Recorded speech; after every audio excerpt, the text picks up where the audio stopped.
sort of meron din kayong family, is yun yung time na wala pa kayong anak, hindi pa kayo parent, asawa. So, paano nabago yung pagpuportray nyo sa mga characters as merong asawa and anak? Parang ano yung napulot nyo? Paano nyo na-i-apply yung kung ano yung pagiging real parent and asawa nyo ngayon doon sa mga characters na pinoportray nyo ngayon? Na ganun din.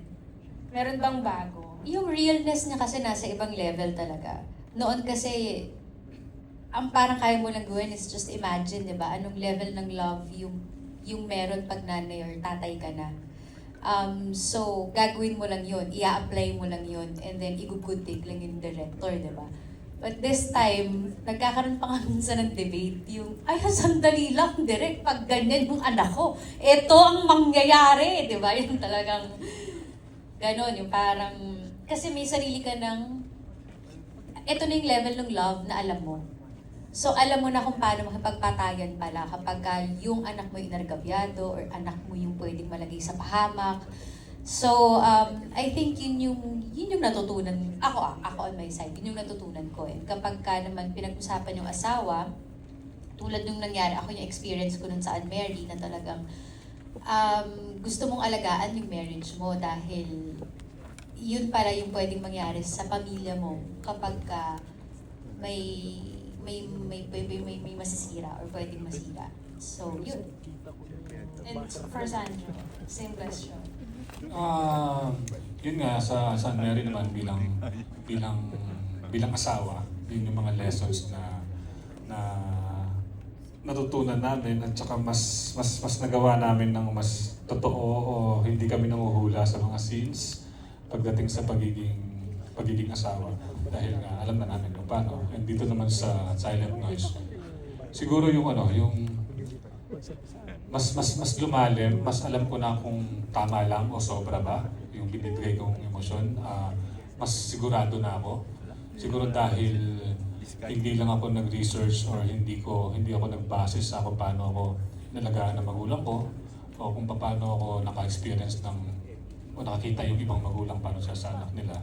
Ako kasi ngayon mas naramdaman ko na iba rin kung na-experience mo yung puyat, di ba? Yung pagod, lahat, na hindi ko naman i-immerse nung gumanap ako bilang tatay dati sa mga roles ko. Ngayon na alam ko na yung patience na kailangan mong talagang pahapain at saka yung totoong experience sa buhay, yun yung nagturo sa akin kung paano ko atakihin yung mga scenes ko lalo sa mga sitwasyon pagdating sa mga anak ko. And your character here is si Sijan, si Mutya, kayong dalawa, nagsasign kayo with Katie. How does it feel na parang ano to bagong character and this is parang championing the deaf community. So, ano yung pakiramdam maging part nun and ano yung natutunan nyo? Well, honestly, before, hindi naman ako ganun ka-sensitive dati pagdating sa hindi ako part o hindi ako sanay na napupuntahan community. Ngayon na nagawa ko itong project na to, mas lumalim, di ba? Mas naging sensitive ako, mas naging aware ako sa mga dapat at hindi dapat pagdating sa pakikipag-usap o pagkasama mo yung character ni KD na dahil. Yun, maraming lessons at siguro mas naging humbling to para sa akin din na mas marami akong nalalaman pagdating sa kanila. And also Angelica, same question. Well, basically, same lang din naman. Ang sarap maging part ng isang bagay na ikaw yung nagbibigay ng boses para sa kanila. Ikaw yung nagpapakita ng mga paghihirap nila, yung minsan they feel na it's not fair. Minsan may mga bagay na hindi patas yung pakiramdam nila sa society natin. And ang sarap na ma-emphasize yun sa pamamagitan ng art na magamit yung ganitong platform para sa kanila. And I'm very, very proud to be part of it. Thank you so much. Thank you. Thank you, Aliana. Let's go to Harold. We're down to our last two questions. Harold?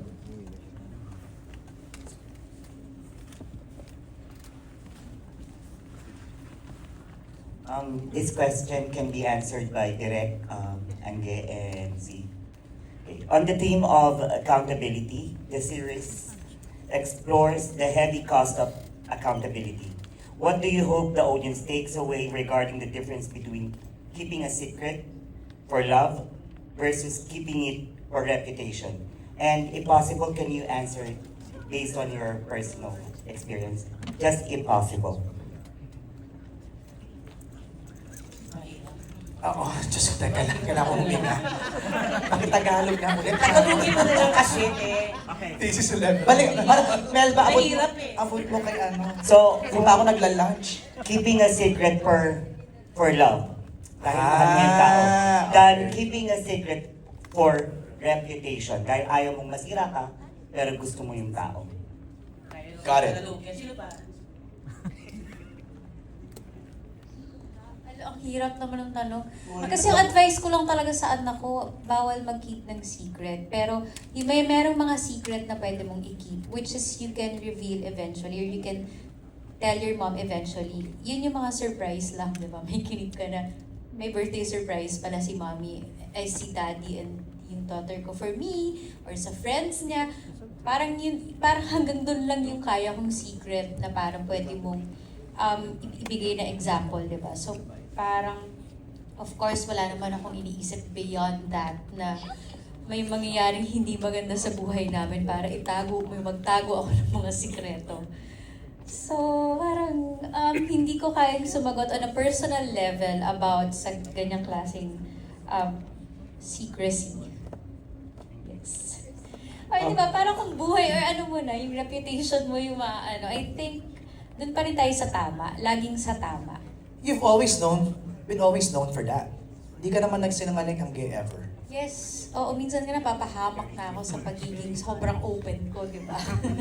Ako nga yung best example sa ganun. So, oo, kaya, pero syempre may sense of pag-iingat na po tayo ngayon dahil nanay na tayo. Ayaw mo na may napapanood yung anak mo sa YouTube na ba't mo nang yung mga pinagsasabi mo, ano yan. So at least yung noon, pwede ko sabihin, huy, wala pa akong anak noon. Kaya ganyan pa yung bunganga ko. Pero nung pinanganak kita, umayos ako. O diba? Pwede ba nating ayusin yung life natin? Galing! Z, ikaw naman.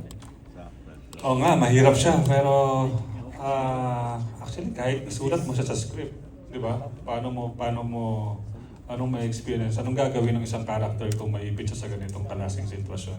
Kung tatago ba niya yung sikreto dahil sa pagmamahal o dahil sa reputasyon? Siguro masasagot ko to pag napunta ako sa ganitong klaseng sitwasyon. Di ba? Pagtungkol sa pamilya, tungkol na sa pagmamahal o sa kahit saan na marami lang involved na tao, dun ka makakapag-decide eh. Di ba? Hindi naman parang i-imagine mo lang ngayon, isipin mo, ano, pag dumating kaya ako sa ganung panahon, ano kayang gagawin ko? Mahirap siyang sagutin kung wala ka sa sitwasyon na yun. Di ba? Parang kailangan doon ka muna para, and I don't think parang may kilala akong tao na na-experience ng gano'n na tatago siya ng sikreto niya dahil sa reputasyon niya, dahil sa dami na sinasabi niya na kinukwento niya. Saka, parang we all have secrets. Tapos it's just a matter of time when we will reveal it. Diba?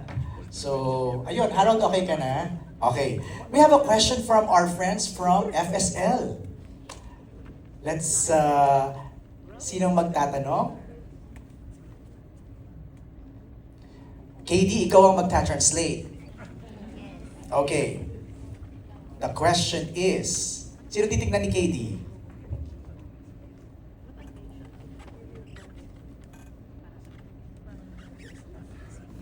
Okay. Good afternoon. I'd like to ask, Katie, this question is directed at you or to you also, and also to Miss Angge and Sir Z. Yeah, okay, so parang ngayon nandun, napaloob sa inyo yung role, nakita nyo kung paano mabuhay yung deaf. Kahit pa paano, was it difficult? Was it easy? How did you manage memorizing the signs? Kahit pa paano, naiintindihan nyo yung buhay ng deaf? May moments ba na gusto nyo mag-give up? O paano po bang naramdaman ninyo? Nice question. So it's for Z, Angge, and Katie. Let's start with Katie. Nagkaroon ka na ng idea sa buhay ng isang deaf. Tama? How was it? It was kind of difficult. Medyo mahirap po siya. Especially po sa taong hindi po deaf. Tsaka wala din po masyadong alam sa sign language. Pero since the FSL team taught me, medyo mas naintindihan ko rin po yung life ng kung paano po mabuhay ang isang deaf person. Ayun na po. Zanjo? Sabi ko nakuha sa sagot mo. Ngayon ang sarap. Actually, marami ako minsan kakwentuhan sa kanila pag break ko. Pag hindi Masarap ako silang kinukuha. kukwentuhan, ah. Nandun sila sa open tent. May pag-chismisan lang ako sa kanila, may pagkwentuhan. Iba rin yung pakiramdam. Kasi ako pa yung sumusuko eh. Oo. Diba? Ano pinag-uusapan niyo? Anong topic niyo? Chismis? Chismis? Kausap ko. Tapos siya magchismis sa kanila. Chismis ba? Talaga? Naman. Exciting makipag-usap. Nagtapos Okay. ako, mga curious questions lang. Parang meron din ba silang parang, paano sila pag kunyari? May nalaman kami na wala pala silang paligoy-ligoy. Straight to the point lagi pag may gusto sabihin. Totoo? minsan, dapat hindi ka na-offend or hindi ka na pag marunong ka umintindi ng mga sign language. Okay. Maraming magalang So ano yung straight question nila sa'yo na walang paligoy-ligoy? Mali. Pag mali yung sign ko, lagi silang nagagalit sa akin mali yung sign ko. So kasi nagkikare sila lang na parang... But you're never wrong! Ah! Yung mga kwento mo hindi mali-mali. Hindi. Hindi consistent. Pag ano pa lang, rehearsal pa lang, pag pinapractice ko pa lang. Yes! Pero pag take na, tama na. Di ba? Ang gay ikaw. But, doon na lang tayo sa parang sinabi nila, mahirap ba? Gusto mo bang mag-give up? Diba? Parang, it never crossed my mind na mag-give up. Of course, mahirap siya. Pero, ang kapal naman ng mukha ko kung mag-give up ako. Nandun nga ako. Ako nga yung magiging bosses nila. Ako nga yung, diba? Kami, itong series na to, kami yung magcha-champion sa kanila. And then, papakita ko sa kanilang na-frustrate ako, papakita ko sa kanilang naiinis ako. Of course not. Gagawin mo yung best mo para talagang mas lalo silang maintindihan, di ba? Para maipakita mo kung ano yung tama, ano ba talaga yung gusto nilang sabihin. And ayaw ko silang ipahiya. Ayaw ko may makita sila na gusto kong sumuko kahit mahirap. And yung support nila, grabe. Kaya nga sinasabi namin ni Z, minsan mas masarap tumambay sa kanila, mas masarap makipag-usap sa kanila. Kasi I believe may nabubuo na kaming bonding kasama sila. So ano yung mga chinichismis, chinichika? Wala mga kung sino yung crush. Ganun. Ay, talaga? Mga sino mga gwapo sa set.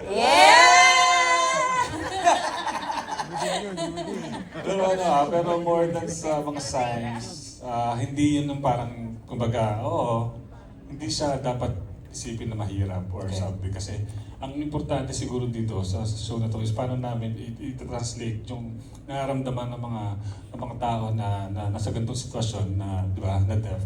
Kung yung sign naman, di ba, andyan yan eh.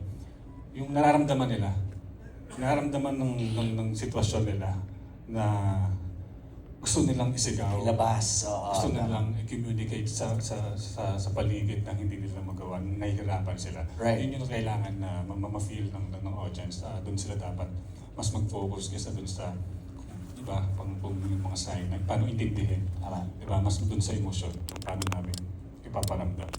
Before I go to them again, Angelica, so sino ang crush ng bayan ng FSL? O sino?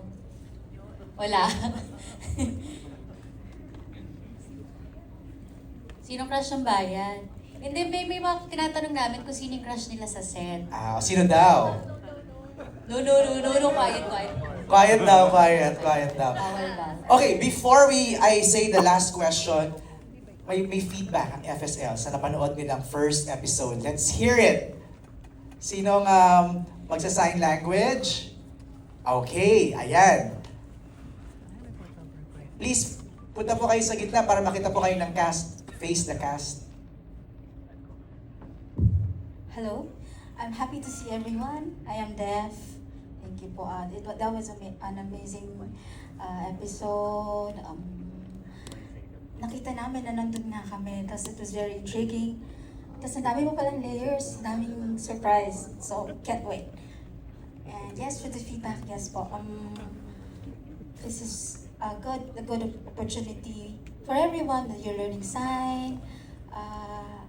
Eventually po sana, it is a wish na may deaf talaga na makasama in the acting community. It's like representation, actual representation. Appreciate po that we are learning everything from a hearing perspective. There is inclusion, I appreciate nandyan pong inclusion. And layers nandyan, tapos kung paano mabuhay ang deaf, how we survive. We appreciate, yes, na yun i-recognize niyo po kami. Then eventually we'll have, ang wishes to have diversity, equality, and inclusion. Dito sa Philippines, we appreciate na ABS, may project na ganito, we're supporting the deaf community. And thank you po sa inyong lahat for taking the challenge. We appreciate it a lot. Also, if I may add po para this time, Miss Joy, one of the team, FSL po ang tawag sa language.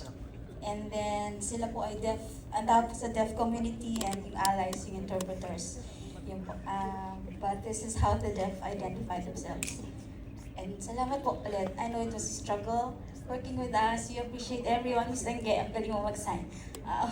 Feedback din from the community. mas magaling. Siya po kasi maraming ganyan. Teachers also, it was difficult for them. We appreciate po EPS, Tericonal, everyone, all the actors, si Eli, ayun, ang aming anak. Thank you po sa inyong lahat. And yes, sana nga someday may deaf, someday. But for now, we're happy and we're proud na you have this project for the community, with the community, and eventually for equality and inclusion. Salamat po sa inyo. This is the first big step. Greg, why don't you want to say something? Yes.